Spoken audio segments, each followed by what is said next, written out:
Kalau aku dapat mengubah takdir, aku tidak mau terlahir sebagai wanita yang cantik.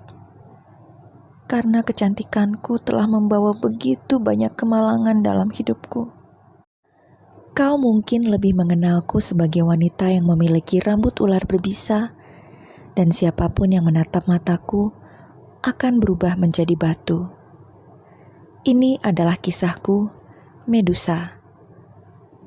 Aku adalah salah satu dari Gorgon bersaudara, putri dari dua dewa laut kuno, Porsis dan Seto.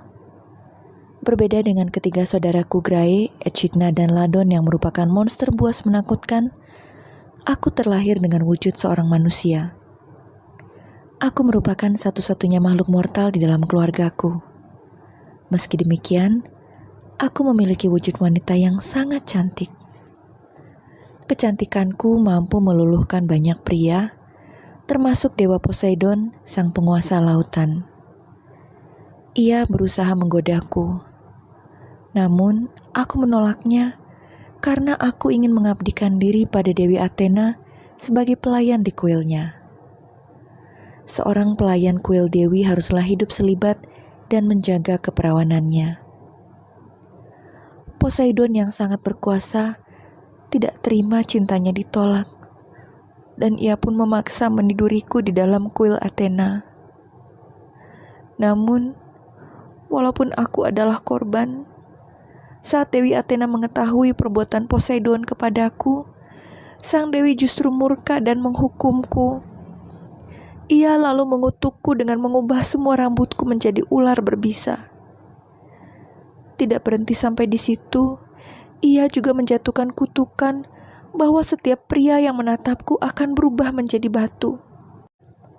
Sejak saat itu, aku pun berubah menjadi monster berwajah cantik yang mematikan. Aku lalu melarikan diri dan bersembunyi di daratan yang berada di ujung samudera yang dihuni oleh para Gorgon. Di sana, aku menempati sebuah gua karang yang ada di Pulau Sarpedon.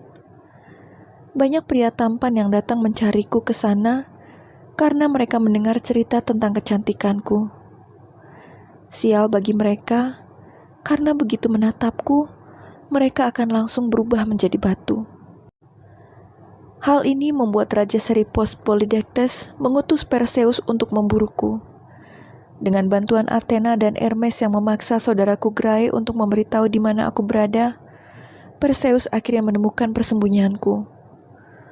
Athena juga meminjamkan perisai perunggunya untuk membantu Perseus membunuhku. Di saat aku sedang tertidur lelap, Perseus mendekatiku. Ia menggunakan pantulan dari perisai perunggu milik Athena untuk membantunya memotong kepalaku agar ia tidak menatap mataku dan berubah menjadi batu. Tidak ada yang mengetahui bahwa saat itu aku sedang mengandung anak Poseidon.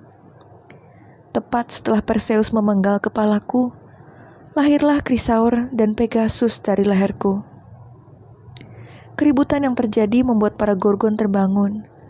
Namun, mereka tidak bisa menemukan Perseus karena ia mengenakan topi gaib milik Hades dan sepatu bersayap milik Hermes untuk pergi meninggalkan gua tersebut. Ia lalu membawa kepalaku pergi dari Pulau Sarpedon. Pada saat Perseus terbang melewati daratan Libya, darah yang masih menetes dari kepalaku jatuh ke tanah dan berubah menjadi ular. Hingga saat ini, daratan Libya dikenal sebagai daratan yang dipenuhi oleh ular berbisa. Setibanya ia di hadapan Polydectes, Perseus ternyata menggunakan kepalaku untuk mengubah sang raja menjadi batu karena ia dikenal sebagai raja yang kejam. Selanjutnya, Perseus membawa kepalaku pada Athena dan memberikannya secara sukarela sebagai imbalan karena sang dewi sudah membantunya. Athena mengeluarkan darah yang tersisa dari kepalaku dan memberikannya pada Asclepius. Darah yang berasal dari sisi kiri kepalaku dipercaya dapat mengambil nyawa seseorang, sementara darah dari sisi kanan kepalaku mampu menghidupkan seseorang dari kematian. Ia juga memberikan 2 tetes darahku kepada putra angkatnya Eriktonius. Ia mengatakan padanya bahwa 1 tetes darahku dapat menyembuhkan berbagai macam penyakit, sedangkan tetesan yang lain merupakan racun yang mematikan. Tidak sampai di situ saja, Athena pun memberi segenggam rambutku kepada Herakles untuk melindungi kampung halamannya Tegea.